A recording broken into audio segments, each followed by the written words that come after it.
Hello, my name is Nidhi Singh and I love to teach. So today topic is solar system. So today I will teach solar system.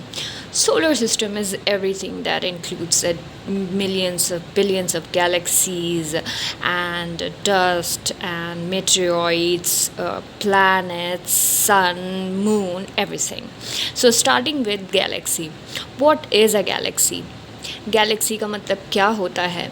It is a system of millions or billions of stars, along with the gas and dust held together by the gravitational force.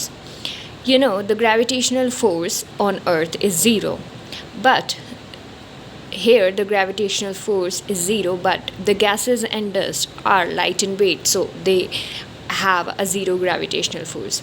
Galaxy का मतलब ये होता है कि ऐसा system जहाँ पे billions and millions of stars एक साथ हों, जहाँ पे उनको देखने में ऐसा लगे कि वो दूध की एक गैलेक्सी है. गैस और डस्ट से भरा, डस्ट और गैस इतने मिक्स हो चुके हैं उन स्टार्स में, वो स्टार्स उन गैस और डस्ट में इतने मिक्स हो चुके हैं कि वो एक गैलेक्सी का रूप बना लेते हैं. सो it is a system of millions or billions of stars along with the gas, dust held together by the gravitational attraction. Okay. Next is solar system. What is a solar system? Solar system is very basic thing which every child do know from the class 4th or from class 5 or in CBSE from class 6. Our solar system is located in the outward spiral of the Milky Way galaxy. How does we know the outward spiral of a Milky Way galaxy? Milky Way galaxy, what is a Milky Way galaxy? Milky Way galaxy is a galaxy that do have million and billions of stars. Milky Way galaxy में भी millions और billions of stars हैं. उन stars में हमारा solar planet आता है इस जगह पे.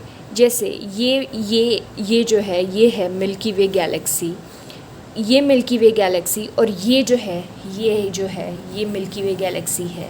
और यहाँ पे हमारा सोलर सिस्टम आता है, यहाँ पे हमारा सन है, और इसी के पूरे चारों तरफ हमारे 8 प्लैनेट्स घूम रहे हैं, स्टार एंड प्लैनेट्स और ये Galaxy.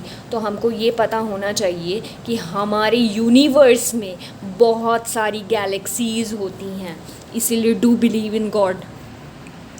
Our solar system is located on the outward spiral of the Milky Way galaxy. As you know, this is a galaxy, Milky Way galaxy, which is white in color due to the gases and the dust. उसके आउटरवर्ड के portion में milky वे की Galaxy में सन है, star है, और हमारा planets जो हमारे 8 प्लैनेट्स हैं, जिसमें हमारा एक अर्थ लिविंग प्लैनेट वो भी है. So the solar system consist of sun, 8 planets and their natural satellite like moon. Obviously this is a basic thing that a solar system consists of a sun. एक ही solar system है हमारा, और वो है, उसमें हमारा सन है, हमारे 8 प्लैनेट्स हैं, और हमारा एक नेचुरल सैटेलाइट है मून. और हर प्लैनेट के पास अपना खुद का नेचुरल सैटेलाइट है मून. हमारे पास एक है, जुपिटर के पास 2 हो सकते हैं, मार्स के पास 2 हो सकते हैं. तो ऐसे करके आगे हम पढ़ेंगे, ठीक है. Now dwarf planets are asteroids and comets. Dwarf asteroids और कोमेट्स जो होते हैं वो kind of like asteroid, like पत्थर की तरह होते हैं. उनमें कोई लिविंग ऑर्गेनिज्म या पर्टिकुलरली वो प्लैनेट की तरह सर्कुलर शेप में नहीं होते, बट वो इधर उधर हमारे प्लैनेट में घूमते रहते हैं. कोमेट्स जो होते हैं वो जस्ट लाइक एक स्टार है, टूटता हुआ तारा नहीं होता, वो होता है. सो स्टार्स के बारे में हम पढ़ेंगे. Now it's time for the star. A star is a big ball of gas which gives both heat and light. Star जो है हमें ऐसे तो छोटा दिखता है, लेकिन अगर हम डेफिनेशन की उससे पढ़ें तो स्टार जो है वो बिग बॉल ऑफ गैस है, जिसमें हीट भी है और लाइट भी है, इसी वजह से वो चमकता है. A galaxy contain the clouds of dust and gases and star. Galaxy का मैंने पहले ही बता दिया था कि गैलेक्सी जो है वो मेड अप ऑफ होती है डस्ट से, गैसेज से, और स्टार्स उसमें बहुत सारे बिलियंस एंड मिलियंस होते हैं. The stars originate in the clouds and the dust. Obviously जैसे गैलेक्सी में ये ओरिजिनेट भी होते हैं, मतलब ओरिजिनेट वहीं से होते हैं, तो इसका एक डेफिनेशन ये आ गया, very important definition, how the stars originate. The stars originate in the clouds and the dust. Night sky में इन्यूमरेबल स्टार्स होते हैं. They are millions of miles away from us and appear to be very small. वो हमसे बहुत दूर हैं, लेकिन हमसे बहुत सारे, लेकिन हमसे दूर तो हैं, लेकिन वो हमसे बहुत छोटे दिखते हैं दूरी की वजह से, ठीक है. और इन्यूमरेबल होते हैं, मतलब बहुत सारे होते हैं. Now next thing is constellation. Constellation is a pattern of a star actually. Group of stars forms a pattern in the sky. ठीक है. ग्रुप ऑफ स्टार, जब एक से ज़्यादा स्टार जो होते हैं एक पर्टिकुलरली पैटर्न बना लेते हैं, उसको कॉन्स्टिलेशन कहते हैं. हमारा सबसे इम्पॉर्टेंट कॉन्स्टिलेशन है Ursa Major. Contains the group of stars commonly called as a big dipper. Ursa Major, you need to learn this constellation Ursa Major contains a group of stars commonly known as Big Dipper. इसका जो stars है Ursa major का stars जो है उसको big dipper के नाम से भी जाना जाता है. पोलारिस और north star. How does we know the north star?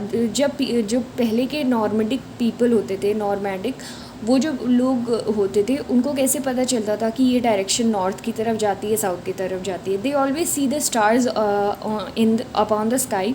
और जो जहाँ पे डायरेक्शन नॉर्थ की तरफ होता था, नॉर्थ स्टार को देखते थे और वहीं से उनको पता लग जाता था कि ये नॉर्थ स्टार है. पोलारिसिस भी कहते हैं नॉर्थ स्टार को. North star sit directly on the north pole. North pole के ऊपर बैठता है, that's why this is called the north star, estimated as a north direction as I said. Now the next thing is our sun and its family. Our sun has its family. Our sun has planets, asteroids, comets, many things. So the sun is the star.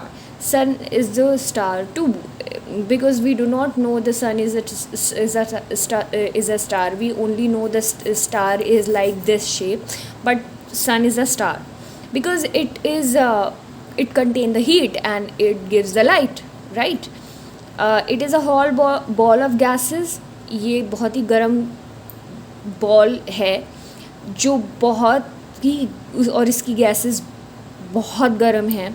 Present at the centre of our solar system. ये हमारे solar system के centre में present है, which is very important. It is the star nearest to us and big. यही एक star ऐसा है जो हमारी अर्थ के सबसे पास है और बड़ा है. Without sun intense energy and heat the world will be have no life on earth. मतलब कि जो that will be no life on earth. Sun अगर नहीं उगेगा तो हमारी अर्थ में कोई भी ज़िंदगी जीवित नहीं रहेगी. ये बहुत ही सिंपल आंसर है. कैसे? अगर सन ग्रो नहीं करेगा हमेशा रात रहेगी. प्लांट्स ग्रो नहीं करेंगे, एनिमल्स को खाने को नहीं मिलेगा, ह्यूमंस को खाने को नहीं मिलेगा, तो हम कैसे आविष्कार कर पाएंगे, कैसे हम जी पाएंगे? तो बहुत सारी चीज़ें होती हैं. Sun is very important part of our life too. That is given by the God, I think. या 8 planets of our solar system is a planet reflects the lights of the sun. जो planet हैं इसमें बोला गया है वो reflect करते हैं सन की लाइट्स को. It is heavenly body that must orbit around the sun, be large enough so that its own gravity gives a spherical shape. How an orbit free of other small object, have an orbit free of other small object. So planet जो है, planet की कुछ definition ये है कि it is a heavenly body. ये भारी होती हैं. That must orbit around the sun. जैसे this is the sun and इसके आसपास घूमती रहती हैं. Be large enough so that its own gravity gives its a spherical shape. ये इतनी लार्ज होती हैं कि इनकी खुद की मतलब कि ग्रेविटी जो है उनको स्फेरिकल शेप दे देती है, have an orbit free of other small object, मतलब कि उनकी जो ऑर्बिट है, जिस ऑर्बिट में वो घूमते रहते हैं, जैसे this is a circular kind of thing orbit, this is a orbit and इसमें ये लोग घूमते रहते हैं सन के चारों तरफ। इनके ऑर्बिट में कोई और स्मॉल ऑब्जेक्ट नहीं आता है, इसलिए ये आसानी से घूमते रहते हैं। सो द प्लैनेट्स कितने तरह के हैं यहाँ पे? Mercury, Venus, Earth, Mars, Jupiter, Saturn, Uranus and Neptune. So there are total 8 planets. उसमें भी एक डिफरेंस ये है कि मरकरी, वीनस, अर्थ, मार्स ये क्लोजेस्ट टू सन है, सन के बहुत पास हैं, इसीलिए इनको इनर प्लैनेट कहा जाता है और ये मोस्टली रॉक से बने होते हैं। Jupiter, Saturn, Uranus and Neptune जो है वो आउटर प्लैनेट होते हैं, ये भी रॉक से बने होते हैं,